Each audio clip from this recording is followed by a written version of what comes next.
Kasus Harun Masiku menyeret dua elit PDIP. Begini nih kronologi awalnya.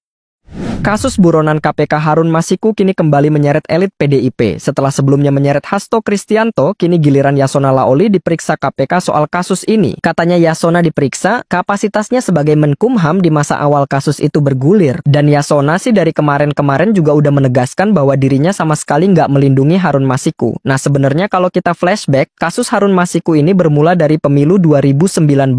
Mulanya dia maju sebagai calon legislatif dari Dapil Sumatera Selatan 1, tapi cuma meraih 5.878 suara yang tentu bikin dia nggak lolos dan cuma menempati posisi kelima. Tapi situasi berubah ketika Nazarudin Kemas, caleg terpilih PDIP, meninggal dunia 17 hari sebelum pelantikan. Berdasarkan aturan, posisi Nazarudin seharusnya digantikan oleh Rizky Aprilia, peraih suara terbanyak kedua. Namun PDIP mendorong Harun Masiku sebagai penggantinya. Wahyu Setiawan, komisioner KPU saat itu, diduga meminta uang sebesar 900 juta rupiah agar Harun bisa diloloskan sebagai anggota DPR. Harun menyanggupi permintaan itu dan mengirimkan uang melalui perantara Saiful dan Agustiani Tio Fridelina. Namun skema ini gagal setelah tercium sama KPK dan pada 8 Januari 2020 Wahyu Setiawan pun terjaring operasi tangkap tangan. Selain Wahyu, KPK pun menangkap Saiful dan Agustiani. Nah kayaknya Harun Masiku udah tahu kalau rencananya itu udah terendus KPK, makanya dia berhasil kabur duluan. Tanggal 6 Januarinya ia dilaporkan terbang ke Singapura. Namun yang bikin simpang siur ialah ketika Menkumham saat itu, Yasona Laoli bilang bahwa Harun sudah kembali ke Indonesia pada 7 Januari atau sehari sebelum penangkapan Wahyu Setiawan, dan harusnya kalau gitu Harun Masiku bisa ditangkap dong. Tapi pihak imigrasi terlambat dapat informasi itu, katanya karena gangguan sistem. Dan yang kayak gini-gini yang jadi misteri nih. Dan sejak saat itu keberadaan Harun Masiku masih jadi teka-teki sampai sekarang. Bahkan Interpol pun udah nerbitin red notice pada Juni 2022.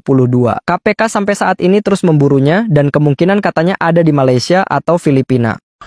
Kalau Kang Mas tidak keberatan, tinggallah beberapa waktu lagi di Padepokan. Lain kali aku pasti mampir, Yai. Apa ada yang sudah menanti Kang Mas? Bukan itu. Aku punya urusan lain. Sungguh? Kang Mas belum punya... Punya apa? Kekasih tentu saja. Kami mendapatkan surat perintah penyidikan yang menjelaskan bahwa Hasto sudah ditetapkan sebagai tersangka dalam beberapa hari yang lalu. Hasto telah ditetapkan sebagai tersangka sama KPK. Nah kemarin katanya kalau ada yang menangkap bahwa Hasto itu terbukti korupsi, dia akan datang langsung ke Jakarta nih, simak nih. Kalau Hasto itu ditangkap, saya datang. Ya, saya nggak bohong. Kenapa? Saya ketua umum, bertanggung jawab kepada warga saya. Dia adalah sekjen saya. Kapolri, kalau dia ditangkap, saya hitung. Berani. Kenapa Mak Banteng ini nggak jadi datang ke Jakarta, Mak? Padahal udah dari kemarin loh Hasto itu ditetapkan sebagai tersangka. Kenapa Mak Banteng nggak datang juga? Apa kena macet? Apa kena operasi ganjil genap? Padahal belum lama kemarin kan Deddy Sitorus itu sudah menyatakan bahwa kandang Banteng itu pindah ke Jakarta, bukan di Jateng lagi. Ternyata terbukti. Hasto akhirnya masuk ke kandang. Jaga.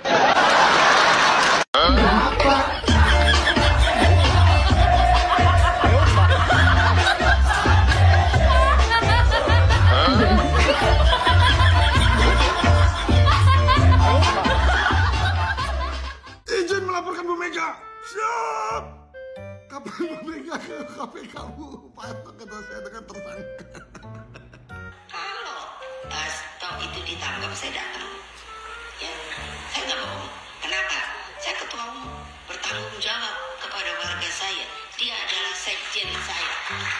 Kami menduga memang kasus ini lebih terlihat seperti terhadap sekjen DPP PDI Perjuangan. Dan keseluruhan proses ini sangat kental aroma politisasi hukum dan kriminalisasi. Waduh, piye iki Bu Mega? Tuh lihat Pak Hasto, sekjen Ibu itu loh Bu. Udah jadi tersangka Bu. Ibu katanya mau datangin KPK kapan, Bu? Langsung dong, Bu, di preskon biar kami jadwalkan. Tapi aku kaget dan sekaligus salut kawan-kawannya dengan partai PDIP. Karena sikapnya yang sangat solid.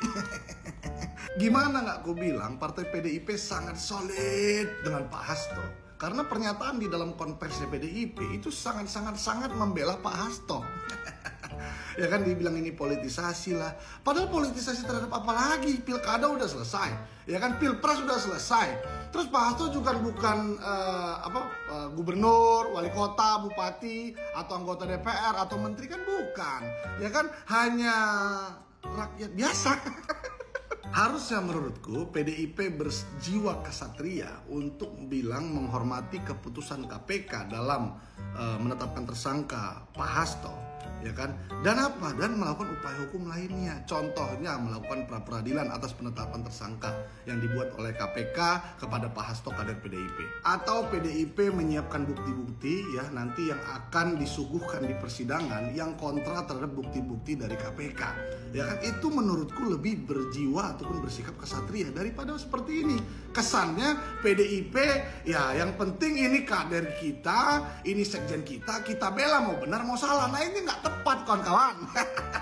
Oh iya terakhir kawan-kawan, lupa aku. Jangan lupa kita ingatkan Bu Mega untuk datang ke KPK. Karena cepat atau lambat mungkin Pak Hasto akan ditahan ya kan. Saya nggak setuju KPK nangkap Hasto, sekjen PDIP. Saya nggak setuju. Saya yakin ini kriminalisasi politik ini. Yakin seyakin-yakinnya. Hai. Hai. Kalian pasti nggak pada sadar ya ucapan Bu Megawati bahwa Hasto kalau kamu ditangkap KPK saya akan datang. Itu kode tangan ke Pak Prabowo. Apa kalian sanggup berpikir ke situ? Udah dengerin Mas beda pendapat aja. Itu kode tangan buat Pak Prabowo. Seorang Prabowo penguasa saat ini ditantang mantan. Harga diri bro. Dikulitin habis, saya yakin betul. Udah reputasinya buruk, kadernya banyak yang terlibat, dikulitin habis sama Pak Prabowo. Apalagi nyerang habis-habisan Pak Joko Widodo. Dan masalah nyerang habis-habisan masalah PPN pajak. Bah, yakin dikulitin habis sama Pak Prabowo. Kenapa pendukungnya nggak mengatakan kriminalisasi politik? Apa udah nggak bisa bernarasi? Apa udah nggak bisa menjelaskan secara fakta? Mendingan kalian mendengarkan Mas beda pendapat yang punya analisa tajam tanpa batas. Salam waras. Hasto jadi tersangka, PDIP pastikan kadernya taat hukum. Tenang saja, kan ada ibu.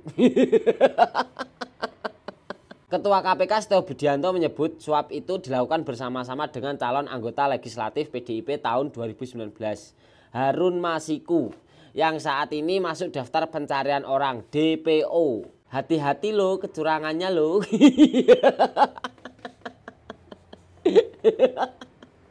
Enggak sih, enggak mau berpendapat. Takut. Kan ada yang lindungi. Salam segigis. Kemudian yang kedua, persoalan politik itu Mas Hasto sudah mendengar jauh-jauh hari soal kasus ini menjadi sandera politik. Dan Mas Hasto juga ada yang menyampaikan, dan ini sudah direkam, kemudian juga ada disampaikan sebagai bukti di notaris, bahwa Mas Hasto itu tidak akan jadi tersangka kalau pemecatan Pak Jokowi itu dibatalkan. Kan, framingnya mudah kebaca, ujung-ujungnya menyalahkan Pak Jokowi. Jokowi lagi yang salah. Kali ini dalilnya, kenapa Hasto jadi tersangka? Karena Pak Jokowi sakit hati dipecat. Astagfirullah. Kemarin kan kalian mengatakan bahwa baru kali ini sepanjang sejarah berdirinya Republik Indonesia ada mantan presiden yang dipecat dari partai. Kalian buzzer-buzzer banteng menggoreng isu tersebut. Dan sekarang isu pemecatan Jokowi dijadikan lagi gorengan atas dijadikannya Pak Hasto sebagai tersangka oleh KPK. Dan kalian ngomong gitu atas dasar katanya ada orang yang menyampaikan ke Pak Hasto bahwa Pak Hasto akan dijadikan tersangka jika pemecatan Jokowi itu tidak dibatalkan. Jika mengandalkan katanya atau menurut sumber yang kalian enggan disebutkan namanya, kenapa nanti aja disampaikannya di pengadilan? Kalian sebutkan saja bahwa diduga ada andil Pak Jokowi dalam menghilangnya Harun Masiku. Sepertinya itu lebih enak gorengannya. Ya, tapi baguslah kalian memainkan drama sejak dini.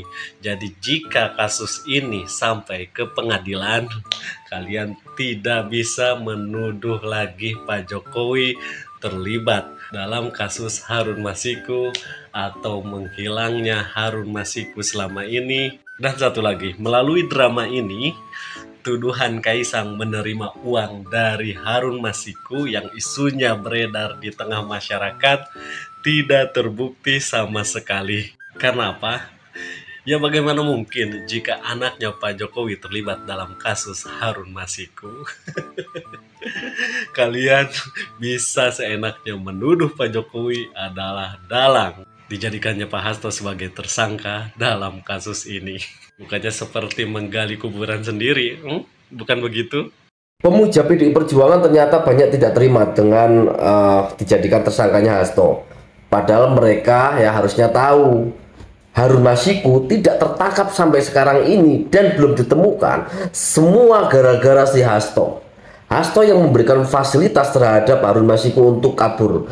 Dan Hasto juga yang memerintahkan Harun Masiku menenggelamkan handphonenya atau ponselnya ke dalam air agar tidak bisa dilacak oleh KPK. Ini sekarang tinggal KPK nih ya, bagaimana caranya untuk membuka mulut si Hasto. Karena segala perencanaan kepergian Harun Masiku, ya pelariannya, ya membuyarkan barang bukti itu semua dilakukan dan rencana dari Hasto. Jadi silahkan buat kalian para pendukung Banteng yang mendukung Hasto ini, ya itu buat kalian itu adalah orang-orang yang tidak punya akal sehat. Karena apa? Sudah jelas Hasto ini adalah orang mafia, penjahat negara yang benar-benar harus dibasmi.